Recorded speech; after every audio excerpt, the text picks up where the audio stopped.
اذان کے بعد آپ درود پڑھتے اور ایک باقاعدہ دعا تھی جس کی تاکید بھی رسول اللہ نے فرمائی کہ وہ دعا اذان کے بعد کی جائے کہ اس میں وسیلے کا ذکر ہے. حضور فرماتے جنت کا ایک اعلیٰ مقام وسیلہ ہے اور اللہ اپنے فضل و کرم سے گمانے کے مجھے عطا کرے گا, لہذا وسیلے ملنے کی مجھ سے دعا کرو. جس نے وہ دعا کی اس پر میری شفاعت واجب.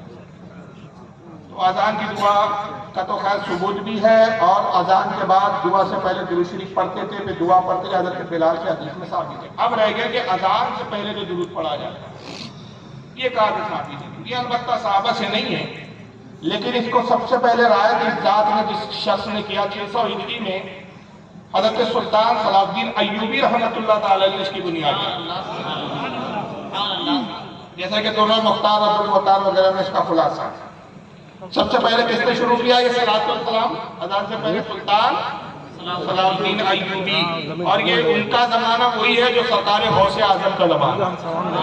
بلکہ جب بیت المقدس فتح نہیں ہو رہا تھا تو یہ بھی روایتوں میں آتا ہے کہ سلطان صلاح الدین ایوبی علیہ الرحمہ نے اپنے بھائی کو سرکار غوث اعظم کی خدمت میں بھیجا کہ غوث پاک سے کہو کہ بیت المقدس فتح ہو جائے. ان کے بھائی پہنچے اور غوث پاک سے بھی آپ نے کچھ عرض کیا بھی نہیں تھا, آپ مسکرائے کہا کہ جاؤ جب تک تم پہنچو گے بیت المقدس فتح ہو. تو بہرحال ایک ہی زمانہ ہے.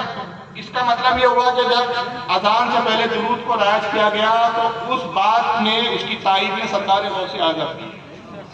اب شروع کیوں کیا, اس کی وجہ کیا تھی؟ اس زمانے میں بہت سارے فرقے وجود میں آ گئے تھے. جیسے فرقہ مجسمیہ تھا جو معاذ اللہ کے جسم کا قائل تھا, اور بھی کچھ باطل فرقے تھے جو سنیت کے نام پر باطل عقائد کو لوگوں میں عام کرتے تھے. تو باطل عقائد کی مسجدوں میں کوئی سنی نہ چلا جائے, دھوکہ نہ ہو جائے. ان کی مسجد میں باطل امام کے پیچھے نماز پڑھ کے اپنی نمازوں کو ضائع اور برباد نہ کر دے, ان کی باتیں سن کے گمراہ نہ ہو جائے. اس سے بچانے کے لیے ہمارے علماء نے اور صلاح الدین ایوبی نے یہ طریقہ ایجاد کیا کہ مسجد میں جب اذان دو تو اذان سے پہلے درود پڑھا جائے بلند آواز سے, تاکہ سمجھ میں آ جائے کہ سنیوں کی مسجد ہے. کوئی گمراہ ہونے والا گمراہ.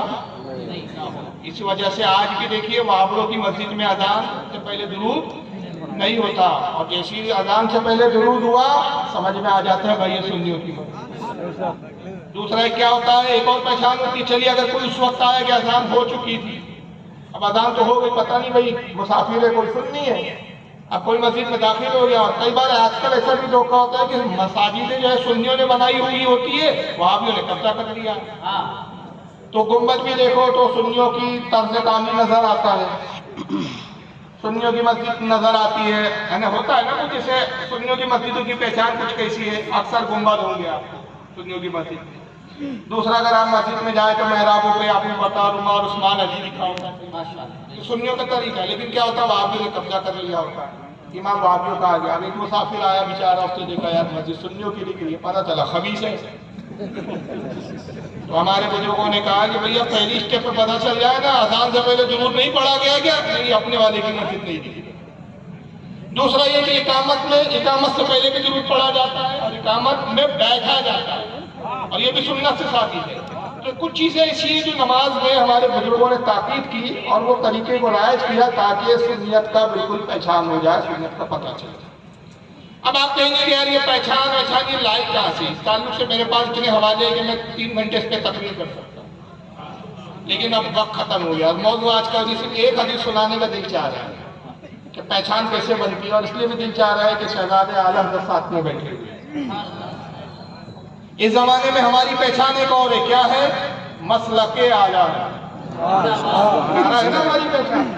ہر زمانے میں کچھ نشانیاں رکھی جاتی ہے, ہر دور میں کچھ نشانیاں رکھی گئی تاکہ پہچان. حضور صلی اللہ علیہ وسلم کا وصال ظاہری ہو رہا ہے. اس حدیث کو امام بہقی نے السنن الکبریٰ میں نقل کیا, اور بھی بہت سارے حوالے. السنن الکبریٰ کا حوالہ بالکل اس وقت ذہن میں پرفیکٹ ہے, اس لیے وہی کتاب کا حوالہ پیش کر رہا ہوں. سرکار کا وصال ہو رہا ہے. ایک صحابی حضرت حذیفہ ابن یمان, ان صحابی کو لقب ہے رازدار رسول. حضور بہت راز کی باتیں ان سے کہا کرتے اور یہ راز کو دبا کے رکھنے میں بڑے مشہور تھے. تو سرکار نے صحابہ سے کہا سب میرے حجرے سے باہر ہو جاؤ, حذیفہ کو بلاؤ. آخری وقت ہے سرکار کا, ہر صحابی کو باہر نکال دیا گیا. حجرے سے حذیفہ آئے, راوی کہتے ہیں کہ حذیفہ داخل ہوئے, سرکار نے سرگوشی کی, بہت دیر تک حذیفہ سے تنہا حجرے میں گفتگو کرتے رہے. جب حضرت حذیفہ باہر آئے تو حضرت عمر نے ان کو روک لیا اور کہا حذیفہ ایسی کیا خاص بات کی رسول اللہ نے کہ اب سب کو باہر کر دیا اور آپ ہی سے گفتگو کرتے رہے؟ آپ نے فرمایا کہ اے عمر اگر میں نے وہ گفتگو بتا دیا تو پھر میں رازدار کہاں گا؟ رازدار ہوئی اسی لیے کہ میں حضور کے رازوں کو فاش نہیں کرتا۔ حضرت عمر نے کہا اچھا چلو ٹھیک ہے، تفصیل مت بتاؤ کس بات کی ہوئی، اتنا تو بتا دو کہ گفتگو کا موضوع کیا تھا، ٹاپک کیا تھا۔ انہوں نے کہا عمر تم اصرار کرتے ہو، صرف اتنا بتا دیتا ہوں کہ حضور نے مدینے میں جس قدر بھی منافقین ہیں سب کے نام مجھے بتا دیے، اور خدا کی قسم میں ہر منافق کو ایسے ہی پہچانتا ہوں جیسے باپ اپنے بیٹے کو پہچانتا، سب کے قبیلوں سے، سب کے باپ کے اور سب کے ناموں سے میں جانتا ہوں کون کون مدینے میں منافق ہے۔ حضرت عمر نے کہا ٹھیک ہے تم مجبور ہو کہ رسول کے تم رازدار ہو، تم راز تو نہ بتاؤ گے، لیکن عمر بھی اگر یہ نہ جان لے تو عمر نہیں۔ تو حضرت عمر نے طریقہ کیا کیا، 2 سال سے حضرت ابوبکر کی خلافت رہی، اور اس کے بعد جب حضرت عمر کا دور خلافت آیا، مدینے میں جب کوئی مرتا راوی کہتے جنازہ لایا جاتا، مسجد کے باہر رکھ دیا جاتا اور کہا جاتا امیر المومنین فلاں ابن فلاں مر گیا ہے، آئیے نماز جنازہ پڑھا دیجئے، تو فاروق اعظم کہتے جنازے میں حذیفہ ہے، لوگ کہتے سرکار حذیفہ ہے، آپ آتے نماز جنازہ پڑھا دیتے، اور کہنے والا کہتا حذیفہ نہیں ہے، کہتے نماز نہیں پڑھاؤں گا، منافق معلوم ہوتا ہے، نماز نہیں پڑھا۔ تو حذیفہ اس زمانے میں کیا ہو گئے، ایمان اور نفاق کے امتیاز کا سمبول بن گئے۔